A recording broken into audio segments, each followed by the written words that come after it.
Bismillahirrahmanirrahim. Assalamu alaikum warahmatullahi wabarakatuh. Welcome to online Quran lesson. Dear student, آج ہم حدیث شریف number 20 پڑھیں گے. حدیث شریف نمبر 20 میں ہے رمضان میں عمرہ کی فضیلت. قال رسول اللہ صلی اللہ علیہ وسلم رمضان تعدل حجتاً و حجتاً معی.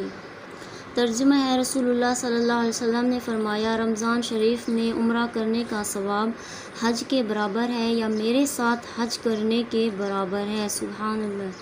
درس نصیحت ہے. بیت اللہ شریف ہدی للعالمین ہے. حضرت عمر رضی اللہ عنہ جب عمرہ کے لیے جا رہے تھے تو رسول اللہ صلی اللہ علیہ وسلم نے فرمایا، اے بھائی، مجھے بھی اپنی دعاؤں میں مت بھولنا.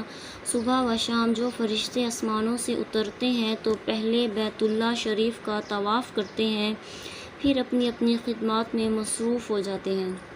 اگر آپ کو یہ حدیث اچھی لگی ہے تو آپ نے چینل کو سبسکرائب اور ویڈیو کو لائک کرنا ہے. انشاءاللہ عزیز نیکسٹ ہم حدیث شریف نمبر 22 یعنی 22 پڑھیں گے.